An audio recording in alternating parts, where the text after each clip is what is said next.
Bonjour Michel Musset. Bonjour. Vous êtes là pour nous parler du pouvoir créateur et de l'homme et de sa capacité à construire le monde et à s'orienter sur cette voie. Donc je vais vous laisser vous présenter tout d'abord.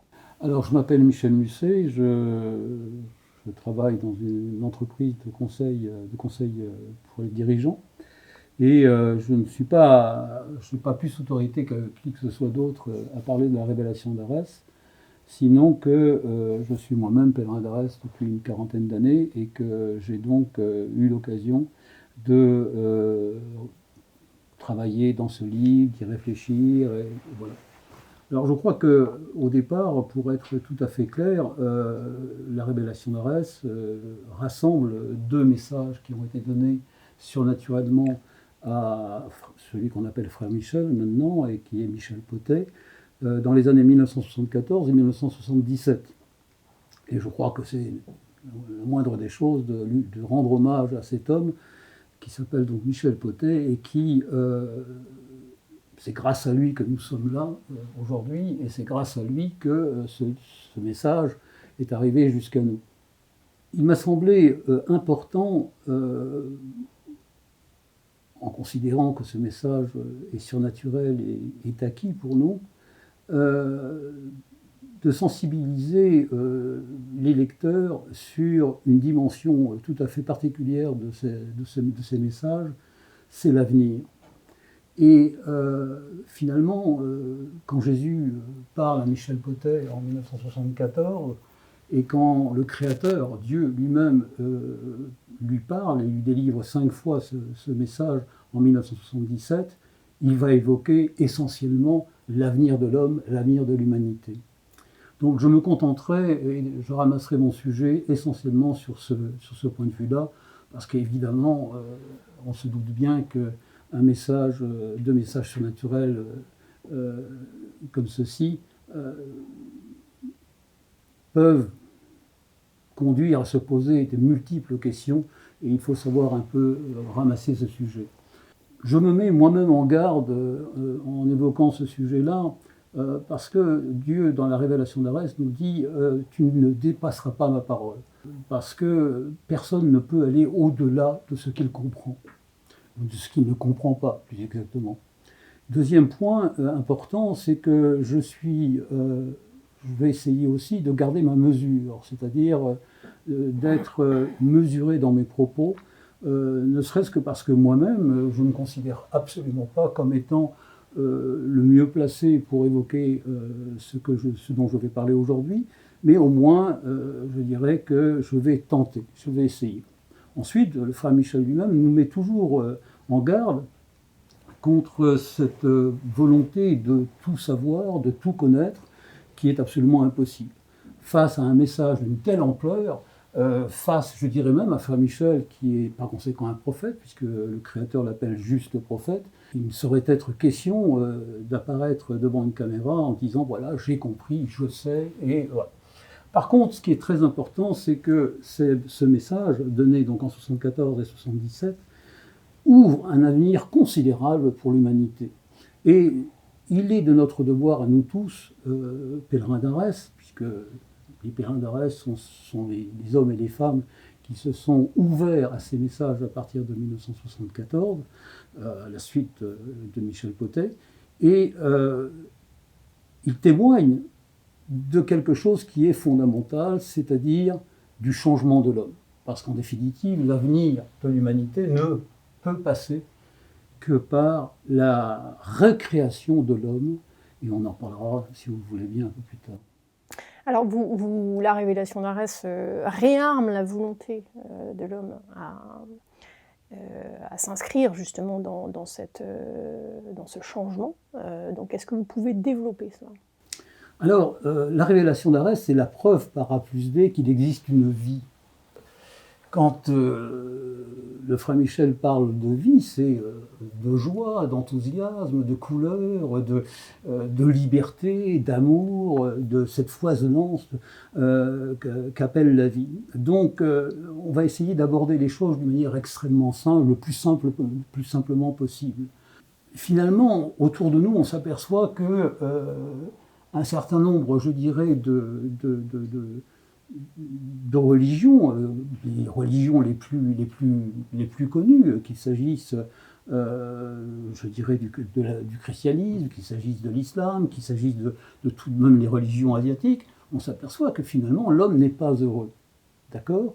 Et la révélation d'Arès le dit d'ailleurs, mais elle nous dit en substance, si vous n'êtes pas heureux, ça n'est pas parce que le monde, la vie est mauvaise, c'est parce que vous, les hommes et les femmes, vous n'avez pas suivi ma parole. Vous n'avez pas accompli ce que moi, le Créateur, je vous dis depuis des siècles et des siècles d'accomplir. En substance, c'est ça le vrai message de la révélation d'Arès. Et c'est pour ça que je voulais évoquer avec vous l'avenir. Est-ce que vous pouvez aussi développer justement cette dimension, cette vie spirituelle qui engage dans la voie du changement, et puis renvoyer aussi forcément à cette image et ressemblance qu'est tout homme, et puis également cette espérance que nous donne ce message qu'est la révélation d'Arès. Alors en effet, tous ceux qui pratiquent de près ou de loin les paroles antérieures du Créateur, par le truchement de différents prophètes qui ont, je dirais, parcouru l'histoire de l'humanité, ont déjà connaissance d'un certain nombre de propos et d'appels, puisqu'en définitive on s'aperçoit que le Créateur, Dieu, appelle les hommes sans cesse à revenir à son projet, à son propre projet. Parce qu'on s'aperçoit que dans la révélation d'Arès, finalement, c'est une fois encore un rappel. Il n'y a rien de nouveau, pratiquement rien dans la révélation d'Arès. D'accord ? Il s'agit véritablement de rappeler l'homme, pas tant à son devoir qu'à sa juste dimension. C'est-à-dire, Dieu dit en l'espèce, mais tu es un co-créateur. Tu es un Dieu en puissance. Le problème, c'est que tu ne m'écoutes pas.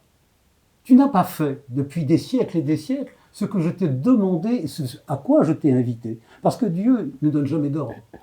Il invite avec amour l'homme à le suivre et à l'écouter. C'est une dimension très importante.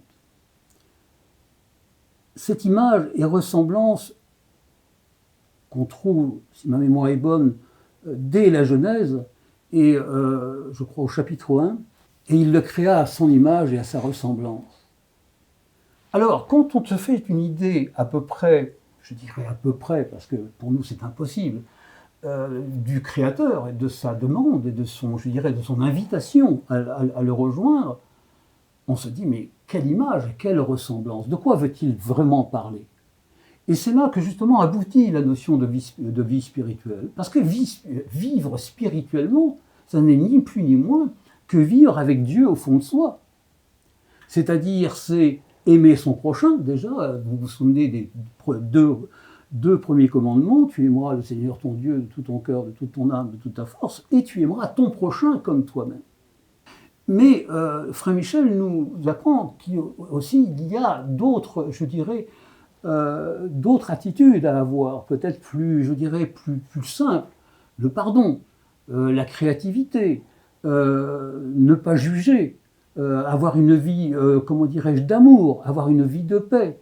Tout cela, d'ailleurs, est contracté en un seul mot dans la révélation d'Arès, le vocable pénitence. Est-ce que justement vous pouvez développer cela? C'est-à-dire, c'est justement cette part, on va dire, concrète de l'événement. Tout à fait. Alors, le pénitent, c'est véritablement l'homme qui tente, qui essaie, dans sa vie quotidienne, de suivre et d'accomplir la parole de Dieu.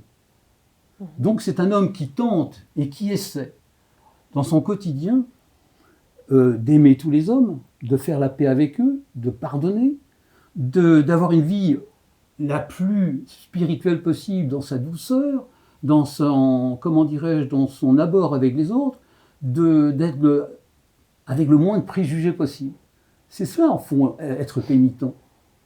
Et être pénitent, c'est regagner petit à petit, car les choses ne feront que très lentement, cette fameuse image et ressemblance. Et cette image et ressemblance est véritablement le véhicule fondamental pour l'avenir de l'humanité. Car c'est paradoxalement en retrouvant cette image et cette ressemblance que nous allons retrouver notre véritable dimension, celle d'être des co-créateurs de l'avenir et du monde qui vient. Oui, donc ça, c'est choisir véritablement son destin et mettre en avant également, ou devenir un homme libre, mais libre au sens plein du terme. Alors c'est là que je suis tout à fait d'accord avec ce que vous dites, et vous appelez de ma part de revenir sur le mot liberté. En effet, Dieu, le Créateur, comme le prophète d'ailleurs, Frère Michel, ne sont pas des, comment dirais-je, ne nous intiment pas des ordres. Il ne, comment dirais-je, il nous dit, voilà, avec amour, voilà, je vas là où je te conduis. Je te conseille de. Et nous, quand nous missionnons dans la rue, et quand nous appelons les hommes et les femmes à prendre connaissance du message de Jésus puis de Dieu, nous tentons de faire aussi la même chose. Je voudrais insister sur le fait que ma maladresse est une maladresse, je dirais, comment dirais-je, tout à fait normale. Parce que devant un tel message, devant une telle révolution pour l'être humain, on ne peut être, encore une fois, il faut l'avouer, un peu maladroit. J'assume cette maladresse, parfaitement cette maladresse, parce que moi je suis aussi un homme en devenir. Et c'est là-dessus que je voudrais insister. Nous sommes tous appelés à devenir autres, à devenir des autres. Pourquoi ? Parce qu'au fond de nous, nous avons tous les potentiels pour redevenir des êtres tels que Dieu l'avait pensé pour nous. Alors, ce qui est intéressant, c'est que, on évoque Dieu, Jésus, etc. Pour certaines personnes, ce sont des référentiels très religieux. Mais justement, par la révélation d'Arès, finalement, Dieu dit, enfin ce que l'on appelle Dieu, mais que l'on pourrait appeler la vie ou autre, avec un autre nom, qu'il n'a pas besoin que l'on croie en lui, mais par contre, que l'on agisse selon sa parole. Donc, ça me paraît important de développer cela également, peut-être au travers de Vous avez tout à fait raison, parce que la révélation d'Arès, c'est une de ses fonctions, je dirais, naturelles, et de nous sortir du cadre historique, culturel et par conséquent religieux des relations que nous connaissons trop entre le Créateur et entre l'homme. Il faut absolument que nous nous débarrassions de cette coquille vide. Nous sommes en effet, Dieu s'adresse à nous d'une manière extrêmement naturelle. Et nous devons en effet être des pénitents d'une manière tout aussi naturelle.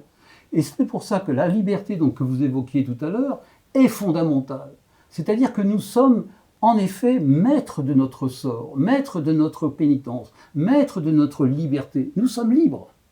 Et c'est justement cet amour que nous allons essayer de ressentir pour nos voisins, pour notre prochain, nous le faisons librement. Ce changement au fond de nous, nous le faisons librement. Chez nous, il n'y a aucune coercition, il n'y a aucun ordre, il y a simplement, je dirais, une ouverture vers un autre monde. Alors, ce qui est intéressant là aussi, c'est que ce que vous dites renvoie finalement à la fois à l'individu, mais aussi intègre cette dimension collective ou sociale de ce message. Parce que forcément, lorsque l'individu change et qu'il s'emplit d'amour, il y a cette répercussion pour le prochain qui est autour de lui. Donc, est-ce que vous pouvez aussi développer ça? Parce que forcément, par rapport à ce sujet que vous abordez, il me semble que c'est un point particulièrement important.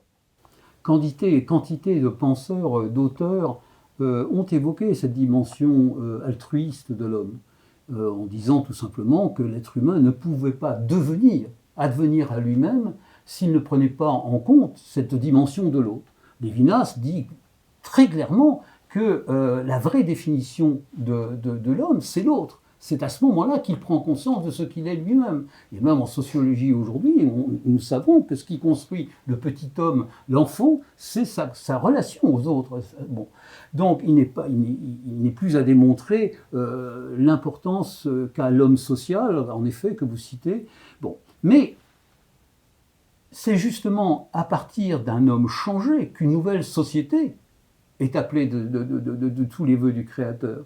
Parce que automatiquement, un homme qui redevient, ou qui tente, ne serait-ce qu'il tente de redevenir bon, de redevenir juste, de redevenir doux, d'abolir la violence naturelle et barbare qu'il a au fond de lui, d'échanger, d'aimer son prochain, va tout à fait naturellement reconstruire une autre société, parce qu'elle sera reconstruite sur d'autres valeurs.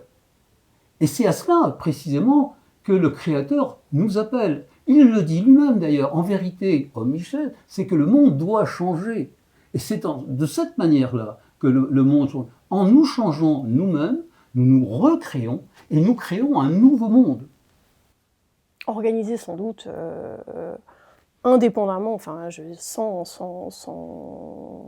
loi, sans hiérarchie. Et d'ailleurs, je crois que c'est ce creuset d'expérience que constituent les groupes ou les pèlerins d'Arès qui aujourd'hui existent au niveau national, mais même international.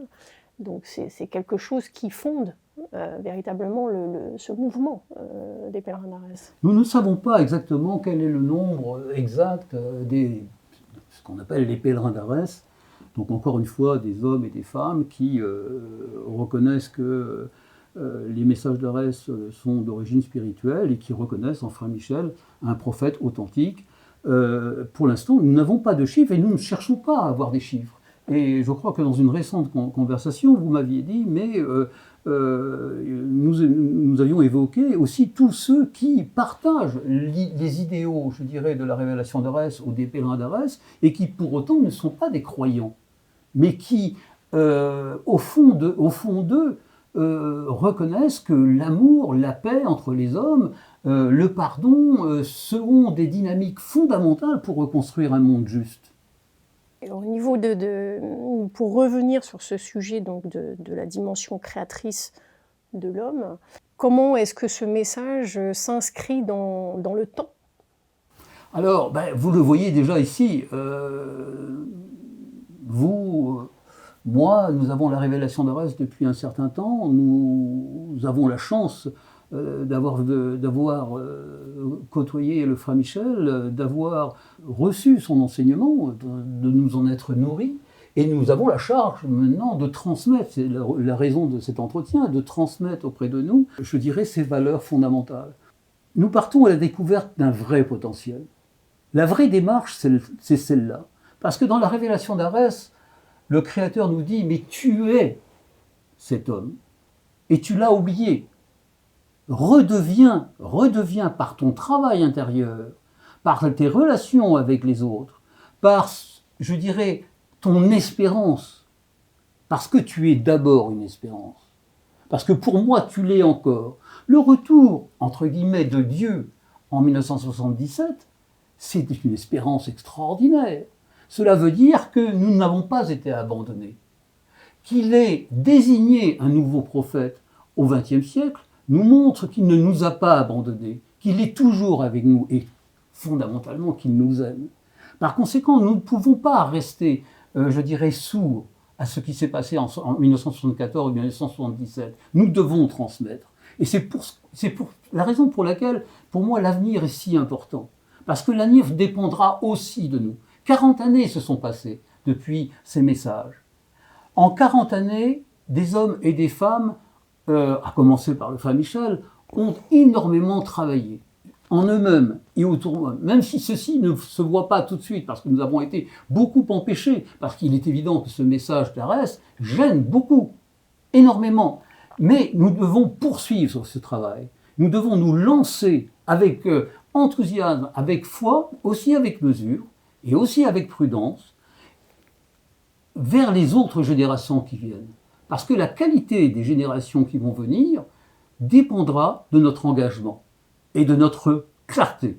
Ce qui est intéressant, c'est le fait que vous évoquiez donc 40 ans d'existence, mais d'une certaine manière, elle s'enracine dans cette génération pour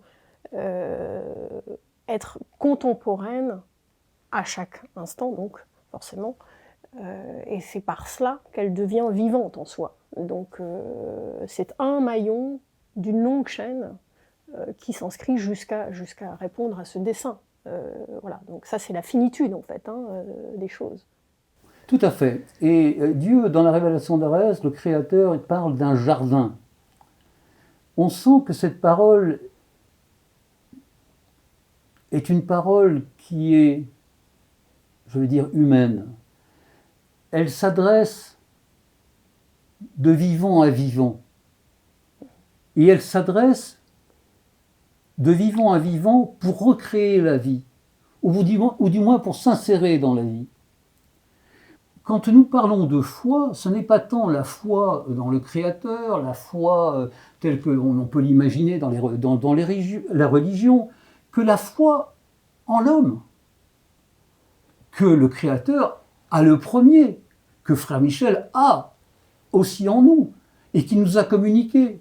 Croire en l'homme, c'est fondamental. Parce que si l'on ne croit pas à la dimension de l'être humain, à ce moment-là, plus rien n'a de sens. D'ailleurs, les sociétés dans lesquelles nous vivons aujourd'hui, le gros problème qu'elles ont, c'est qu'elles ont diminué l'homme.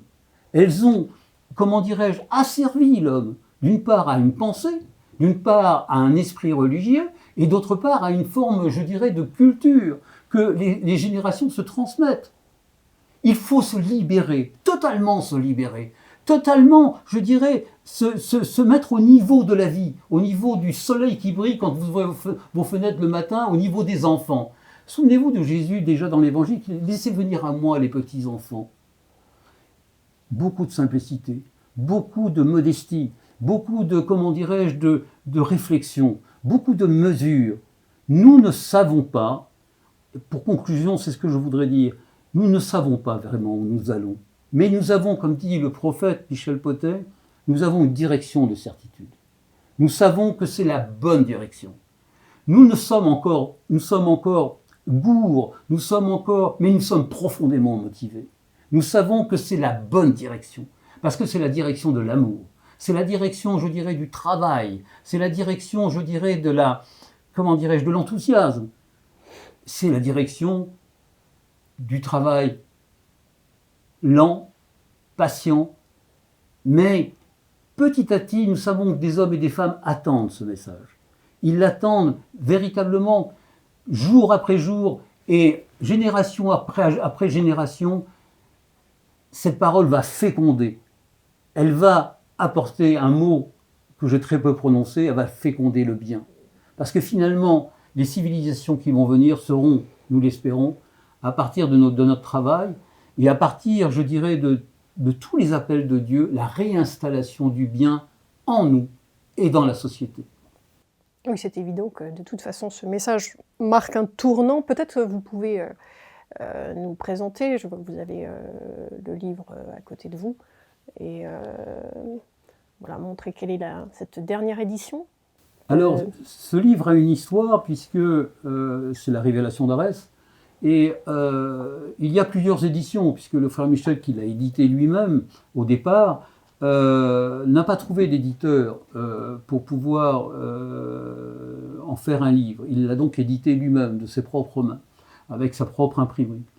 Celle-ci est la 3e édition, qu'il a jugée plus commode et plus, plus pratique pour l'avoir près de nous. Voilà. Merci beaucoup pour cet entretien, et puis à une prochaine fois peut-être.